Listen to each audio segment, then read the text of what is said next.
हो चुका है तदर्थ शिक्षकों का यहाँ धरना प्रदर्शन करने का, और चौथा दिन आपका उपवास कार्यक्रम का चल रहा है। क्या बात है, क्या कहाँ से कह रहे कम्युनिकेशन नहीं हो पा रहा है कि बात नहीं पहुँच पा रही है? 2 दिन डायरेक्टर से वार्ता हुई, परसों शाम को, कल उन्होंने 2 बजे के लगभग बुलाया। उन्होंने कहा कि आप चाहते क्या हैं? हमने कहा ये हमारा चाहना तो आपको पता ही है, रोज़ हम लोग चिल्ला रहे हैं, गला फाड़ करते हैं। आप क्या चाहते हैं आप बता दीजिए। तो उन्होंने बताया कि सरकार की मंशा है शिक्षा मित्र और व्यावसायिक शिक्षक। बताइए, जहां हम ट्रेंड शिक्षक हैं, शिक्षा मित्र इंटर पास होते हैं, हम बीएड हैं, हम एमए हैं, बीएड हम एलटी हैं और एमए वाले लेक्चरर होते हैं, और अंगूठा टेक उप प्रधान उनकी नियुक्ति करता है। और हमारी नियुक्ति जो भी कठिनाई निवारण अध्यादेश के तहत होती है, जब शिक्षक वैकेंसी हो जाती है और चयन आयोग काम नहीं करता है, उस परिस्थितियों में हम लोग पढ़ाते हैं। जब हमारा चपरासी हमसे ज़्यादा वेतन पाएगा, हम 12,000 पाएंगे और 60,000 पाएगा, तो कुर्सी हमको अपनी चपरासी को बैठने को देना पड़ेगा, उसको पानी भी पिलाना पड़ेगा। हमने डायरेक्टर महोदय से कहा, या तो सल्फास दे दीजिए, या तो हम लोगों को जो है 2 लाइन लिख करके हमको बाहर कर दीजिए। ऐसी स्थिति में हम अध्यापन कार्य उस विद्यालय में नहीं कर पाएंगे जहां हमको शिक्षक का, पूर्ण शिक्षक का दर्जा प्राप्त है। ऐसी स्थिति में नौकरी करने का कोई सवाल ही नहीं होता। ठीक है, हम परेशान हैं, पीड़ित हैं, लेकिन अपने आत्मसम्मान से हम समझौता नहीं कर सकते हैं। और मैंने डायरेक्टर महोदय से कहा, अगर आपके यहाँ जो है डीआईओएस डायरेक्टर बना दिया जाए और डायरेक्टर साहब को डीआईओएस बना दिया जाए तो कैसा लगेगा? तो इस तरीके का हमारा उपहास उड़ा रहे हैं अधिकारी महोदय लोग। हमने इनसे कहा सुप्रीम कोर्ट का आप हवाला देते हैं, और हाई कोर्ट में 8300 की रिट को ऐड करते हुए हाई कोर्ट के इलाहाबाद खंडपीठ के विद्वान न्यायाधीश इरशाद अली साहब आर्डर करते हैं, लखनऊ खंडपीठ के पंकज भाटिया साहब आर्डर करते हैं। आप उसको मानने को तैयार नहीं हैं। वो स्पष्ट रूप से उन्होंने कहा, till be regular selected candidate, जब तक चयनित अभ्यर्थी ना आ जाए तब तक हमको वेतन देना चाहिए। कादनी किस भ्रम में पड़े हैं, आखिर इनको दर्द किस बात का है, मैं समझ नहीं पाया, पीड़ा किस बात की है। जबकि बेचारे तदर्थ शिक्षक उस विषम परिस्थितियों को उस विद्यालय को बचाने का काम किया है। जब मैं साइंस और इंग्लिश का टीचर रिटायर्ड हो जा रहा था, विद्यालय में ताले लग रहे थे, मैनेजमेंट वहाँ धान गेहूँ खेती कराना चाहता था, उस समय हम लोगों ने पढ़ाने का काम किया है। और बताइए, 2003 से मेरी नियुक्ति है, हम ही दोषी हैं अकेले क्या?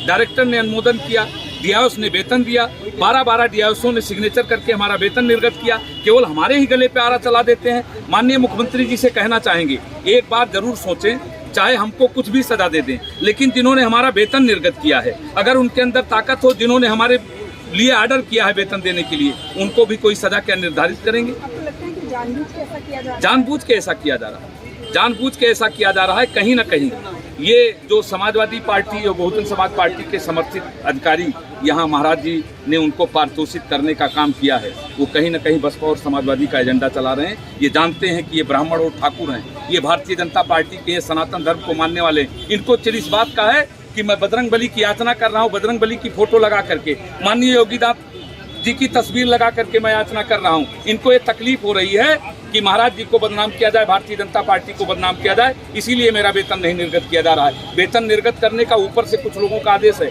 माननीय डीजी साहब को धन्यवाद देना चाहते हैं, वो चाहते हैं मेरा वेतन निर्गत हो, लेकिन डायरेक्टर महोदय ऐसा करने से मना करने का काम करते हैं। स्पष्ट रूप से मेरा कहना है, और मैं इनके खिलाफ फ्रंट खोलने का काम करूंगा। जो अधिकारी ये कार्य कर रहे हैं, क्या इसके बारे में आपने जानकारी दिलवाने की कोशिश करी मुख्यमंत्री जी? मैंने तो आपको आश्वासन मैंने आपके माध्यम से और याचना के माध्यम से मैंने बताया, हम लोग मजलूम लोग हैं, हम लोग मजबूर लोग हैं।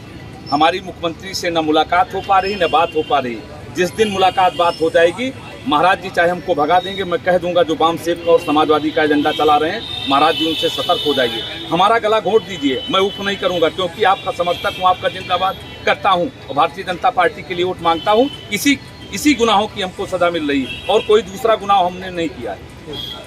क्या कहेंगे पूरे इस याचना कार्यक्रम के बारे में? इतने दिनों से जारी है, फिर भी कोई सुनवाई नहीं। सुनवाई अगर हो गई होती तो हम ये याचना कार्यक्रम करते ही क्यों? 2 वर्ष बीत गए हमको, और सबकी चौखट पे हम लोग गए, चाहे वो विधायक हों, चाहे एमएलसी हों, चाहे मंत्री हों, चाहे उप मुख्यमंत्री हों। माननीय मुख्यमंत्री जी से कई बार हम लोगों ने प्रयास किया मिलने का, किंतु समय नहीं मिल पाया उनकी व्यस्तता की वजह से। कहीं अयोध्या जाना रहता था, कहीं कहीं जाना रहता था, कहीं चुनाव रहता था। अभी भी प्रयास कर रहा हूँ, मिल नहीं पा रहा है। हम लोग तो यही मंच के माध्यम से बार बार चुनौती करते हैं कि 15 मिनट का हमको समय दे दें, अधिकारी अपने वकील बिठा ले सुप्रीम कोर्ट के और हम अपने वकील बिठा लें, या हमारे पास नई वकील है हम स्वयं बैठ जाएं और पूरे निर्णय पर, सुप्रीम कोर्ट के निर्णय पर हमारी दलील पेश हो जाए। यदि मैं कहीं कमज़ोर हूँ, यदि मुझे लगता है कि मैं अवैध नियुक्त हूँ, तो तुरंत बाबा मुझे वापस कर दें, मैं उफ नहीं करूँगा, सारा सामान उठाऊँगा, घर होकर अपने घर चला जाऊँगा। यदि नहीं हूँ तो संबंधित जो भी दोषी अधिकारी है, जो भी दोषी व्यक्ति है, उसको सजा दें और हम लोगों का कल्याण करें। हमारे जो बच्चों की फीस नहीं जमा हो रही है, हमारे बूढ़े माता पिता रो रहे हैं, बेहाल पड़े हुए हैं, पत्नी की तबीयत खराब, उनका इलाज नहीं हो पा रहा है, हमारे अध्यापक जो मर रहे हैं, उनके बीवी बच्चे परेशान। अभी एक बच्ची खत्म हो गई अध्यापक की बिना इलाज के, उनका सबका भी कल्याण हो सके। और माननीय जी की जो माननीय मुख्यमंत्री महोदय की जो बदनामी हो रही है इन धूर्त अधिकारियों की वजह से, वो भी एक अच्छाई में परिवर्तित हो जाए, साथ में हम लोगों का कल्याण हो जाए।